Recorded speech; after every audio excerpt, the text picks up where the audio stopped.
Hello everyone, welcome back to my YouTube channel. मैं हूं आपकी दोस्त, आपकी मेंटोर साक्षी भारद्वाज। जैसा कि लास्ट वीडियो में हमने इंटेलिजेंस की थ्योरीज को स्टार्ट कर दिया था, तो उसी सीरीज में हम आगे बढ़ते हैं। और हमारा आज का जो टॉपिक है वो थ्योरीज ऑफ इंटेलिजेंस ही है, क्योंकि हमारा ये जो टॉपिक है वो काफ़ी जो हमारे जो इसके सिद्धांत दे रखे हैं वो बहुत सारे हैं। ठीक है, तो बिना देरी करते हुए हम अपना आज का ये टॉपिक स्टार्ट करते हैं। ठीक है, जैसे कि हमने बताया यहाँ पर थ्योरीज इंटेलिजेंस की थ्योरीज पढ़ेंगे। ठीक है, तो सबसे फर्स्ट नंबर पर जो हमारी थ्योरी की जो स्टार्टिंग हुई थी, है ना, तो वो यूनिफैक्टर थ्योरी से हुई थी, है ना, यानी कि बुद्धि का एक तत्व सिद्धांत। ठीक, तो हमें इसमें यहाँ पर क्या है कि भाई ये जो था यूनिफैक्टर थ्योरी, इसके जो प्रवर्तक थे, है ना, जो इसके प्रवर्तक थे तो वो है हमारे विनय। ठीक है, इसके प्रवर्तक तो बिने हैं, लेकिन इस थ्योरी का जो समर्थन करने वाले जो लोग थे जिन्होंने इसको आगे बढ़ाया, ठीक है, तो वो आगे जो बढ़ाया था वो बढ़ाया था टर्मन ने और स्टर्न ने, है ना। तो इसमें यहाँ पर यह है कि इस थ्योरी के अकॉर्डिंग अगर कोई व्यक्ति बहुत मतलब तीव्र बुद्धि वाला होता है तो वो किसी भी काम को बहुत ही कुशलता पूर्वक कर सकता है। ठीक है, लेकिन इसमें यहाँ पर एक बात ये भी है कि अगर मान लो कि अगर किसी व्यक्ति को अगर किसी क्षेत्र में अगर सक्सेस मिल रही है तो जरूरी नहीं है कि वो दूसरे क्षेत्र में भी या दूसरे एरिया में भी उसको उतनी ही सक्सेस मिले, ऐसा जरूरी नहीं होता है। क्योंकि इसमें यहाँ पर क्या होता है कि बुद्धि के साथ साथ हमारा इसमें जो हमारे जो इंटरेस्ट है ना, हमारा जिस चीज में जैसे ज्यादा इंटरेस्ट होता है तो हम हमारे को जो सक्सेस जो मिलती है उसी में मिलती है ना। तो यहाँ पर इसमें ये जो थ्योरी थी, लेकिन अगर हम मॉडर्न पीरियड की बात बताएं तो इस थ्योरी को अमान्य कर दिया गया था। ठीक है, तो ये तो हुआ हमारा यूनिफैक्टर थ्योरी। ठीक, तो अब सेकंड जो हमारा इसमें आता है टू फैक्टर थ्योरी, यानी कि बुद्धि का द्वितत्व सिद्धांत, है ना, दो खंड सिद्धांत था हमारा इसमें। तो यहाँ पर इसमें देखिए, इसमें ये वाला जो इसका जो फैक्टर है ये बहुत ज्यादा इंपॉर्टेंट है। ये जो इसका टू फैक्टर थ्योरी जो है ये बहुत ज्यादा इसकी इंपॉर्टेंट है, मतलब एग्जाम में मोस्टली जो पूछा जाता है तो वो यहीं से पूछते हैं, टू फैक्टर थ्योरी से। और इसमें सिद्धांत में हमारे इसमें जो चीजें पूछी जाती हैं, तो यहाँ पर ये पूछा जाता है कि भाई ये सिद्धांत वगैरह जो भी हैं, ठीक है, जैसे किसने दिया, इसके प्रवर्तक कौन है, और इसके अलावा इसमें इसके जो अदर नेम होते हैं वो पूछे जाते हैं। ठीक है, तो हमारे सेकंड इसमें आता है टू फैक्टर थ्योरी। ठीक, तो जो टू फैक्टर थ्योरी थी वो दी थी हमें स्पीयरमैन ने।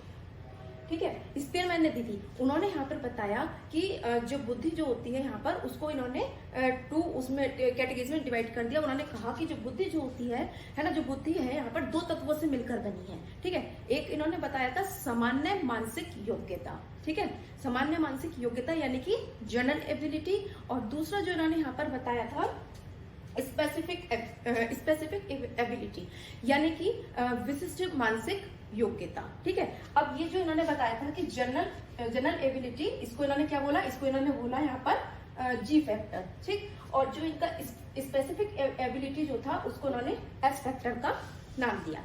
देखिए जनरल एबिलिटी क्या होता है, जनरल एबिलिटी इसमें ये होता है कि देखिए जो जनरल एबिलिटी होती है, जो सामान्य योग्यता होती है, वो हर किसी व्यक्ति में मतलब होती है ना। यानी कि जो हम अपने पूरे दिन में जो भी काम करते हैं, चाहे क्या कहते हैं, आप कुछ भी चीज पढ़ रहे हो या कोई भी कुकिंग कर रहे हो या कोई भी जो प्रॉब्लम है आप उसको सॉल्व कर रहे हो, तो हम अपना उसमें जो सामान्य योग्यता जो होती है उसी का यूज करते हैं। ठीक, अब लेकिन जो हमारी स्पेसिफिक एबिलिटी जो होती है वो हर किसी की अलग अलग होती है, और ये हमारे एक से ज्यादा भी हो सकती है ना। जैसे मानो, जैसे ये तो हो गई जनरल एबिलिटी। ठीक है, और जो स्पेसिफिक जो योग्यता जो एबिलिटी जो हमने बताया तो वो हर किसी की अलग अलग हो सकती है। जैसे मान लीजिए किसी की सिंगिंग में हो सकती है, ठीक, और किसी की डांसिंग में हो सकती है, किसी की कुकिंग में हो सकती है ना, और किसी की इस तरीके की एबिलिटी होती है कि वो दूसरे को अच्छे तरीके से समझ सकता है ना, दूसरों को। जैसे जो हमने कल बताया था गार्डनर की थ्योरी में, इंटरपर्सनल थ्योरी में, है ना, दूसरों को वो अच्छी तरीके से जो समझ लेते हैं।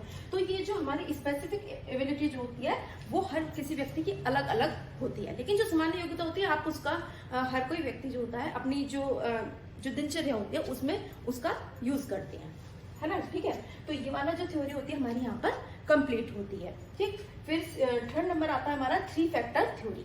थ्री फैक्टर थ्योरी जो था हमारा, ये भी किसने दी थी, ये भी हमें स्पीयरमैन ने दी थी, ठीक है। और इसमें इन्होंने क्या किया कि इसमें जो इनका जो टू फैक्टर थ्योरी थी, तो उसमें इन्होंने इसमें संशोधन किया, उसको रिवाइज किया। इन्होंने यहाँ पर ये बोला कि भाई मानसिक योग्यता, जैसे इन्होंने यहाँ पर बताया था, सॉरी मानसिक योग्यता नहीं, सामान्य योग्यता जो होती है, जनरल एबिलिटी फैक्टर जो था, और जो स्पेसिफिक योग्यता जो होती है उसके साथ यहाँ पर इन्होंने क्या किया, ग्रुप फैक्टर है ना, जो ग्रुप फैक्टर होता है उसको भी इन्होंने बताया कि ये जो होता है ग्रुप फैक्टर जो होता है वो जनरल एबिलिटी और स्पेसिफिक एबिलिटी जो होती है उसके बीच में विद्यमान रहता है, ठीक है। तो यहाँ पर यानी कि कॉमन रहता है, जैसे कि हमने यहाँ पर बता दिया कि ये हो गई हमारी जनरल एबिलिटी है ना, और दूसरी जो होगी हमारी स्पेसिफिक एबिलिटी। तो ये जो है यहाँ पर बीच में क्या है, कॉमन, यानी कि ये दोनों में है, तो ये कॉमन रहता है इसमें, ठीक है। तो ये हमारी यहाँ पर कंप्लीट होती है यहाँ पर थ्री फैक्टर थ्योरी। फिर नेक्स्ट हमारी आती है इसमें मल्टी फैक्टर थ्योरी, ठीक है। मल्टी फैक्टर थ्योरी, इसके जो प्रवर्तक थे वो थे थॉर्नडाइक, ठीक है, थॉर्नडाइक थे। और इसके अलावा इसमें हमें यहाँ पर ये बताया है कि इसके जो अन्य नाम है, इसको आप और किस नाम से जानते हैं, क्योंकि ये हमारे मैंने भी पता है ना कि एग्जाम में इसके जो और नाम जो होते हैं वो पूछे जाते हैं, और जिन्होंने ये सिद्धांत या थ्योरी दे रखी होती है वो पूछा जाता है ना। तो इसको हम क्या क्या बोलते हैं, एक तो हम इसे बोलते हैं बालू का सिद्धांत, ठीक है, बालू का सिद्धांत, और बहुकारक सिद्धांत, आणविक सिद्धांत और परमाणुवादी सिद्धांत। इतने सारे नामों से हम इसको जानते हैं, क्योंकि इन्होंने ये जो थॉर्नडाइक थे ना, इन्होंने स्पीयरमैन की जो थ्योरी थी उसका इन्होंने क्या किया, विरोध किया, खंडन किया। इन्होंने ये बोला कि बुद्धि में जो होता है ना कि सामान्य योग्यता जैसी कोई चीज नहीं होती है ना। तो इन्होंने यहाँ पर ये बोला कि जो बुद्धि जो होती है ना वो बहुत अनेक छोटे छोटे बहुत सारे तत्वों से, सूक्ष्म तत्वों से मिलकर बनी होती है। यानी कि जब हम कोई भी मानसिक क्रियाएं कर रहे होते हैं, है ना, तो उस समय बहुत सारे जो तत्व जो होते हैं वो हमारे उसमें क्या होते हैं, शामिल रहते हैं। तो ये किसने बोला था, ये थॉर्नडाइक ने बोला था, ठीक है। तो यहाँ पर हमारा एक बार फिर से हम इनको एक बार देख लेते हैं, ठीक है। तो सबसे पहला जो हमारा जो थ्योरी जो स्टार्ट हुई थी, तो वो यूनिफैक्टर थ्योरी से स्टार्ट हुई थी, है ना। तो इसके जो प्रवर्तक थे वो कौन थे, बिने, और इसका जो समर्थन किसने किया था, टर्मन ने और स्टर्न ने, ठीक है। फिर इसके बाद हमने यहाँ पर बताया कि टू फैक्टर थ्योरी आती है। तो जब हमारी टू फैक्टर थ्योरी आई थी तो इसके जो प्रवर्तक थे वो थे हमारे स्पीयरमैन, है ना। तो ये वाला क्वेश्चन बहुत ज्यादा पूछा जाता है कि टू फैक्टर थ्योरी के जो प्रवर्तक थे, ठीक है, कौन थे, या इन्होंने कौन सी दो प्रकार की जो बुद्धि के जो दो तत्व बताए थे वो कौन से होते हैं, है ना। जैसे कि जी फैक्टर बताया था और एस फैक्टर बताया था। देन हमारा आता है इसमें three factor theory. Three factor theory भी किसकी है, स्पीयरमैन की है, जिसमें उन्होंने टू फैक्टर थ्योरी में संशोधन किया था और उसमें उन्होंने ग्रुप फैक्टर को बताया था कि भाई ये जो ग्रुप फैक्टर जो होता है ये जनरल एबिलिटी और स्पेसिफिक एबिलिटी के बीच मतलब विद्यमान रहता है, ठीक है। देन हमने बताया फोर्थ मल्टी फैक्टर थ्योरी।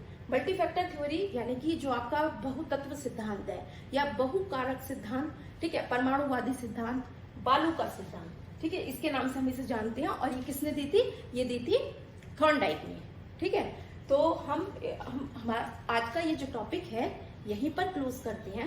और अगर आपको मेरे पढ़ाने का तरीका अगर अच्छा लगा हो तो मेरे चैनल को सब्सक्राइब कीजिए और मेरे वीडियो को लाइक कीजिए और इसको इतना ज्यादा शेयर कीजिए ताकि ये उन लोगों तक पहुंच सके जिनको सीडीपी या साइकोलॉजी से डर लगता है या जिनको समझ में नहीं आती है। अगर आपका कोई भी डाउट हो या कोई भी क्वेरी हो तो आप मेरे से कमेंट बॉक्स में जाकर के पूछ सकते हैं। तो मिलते हैं नेक्स्ट वीडियो में, तब तक के लिए बाय बाय, टेक केयर।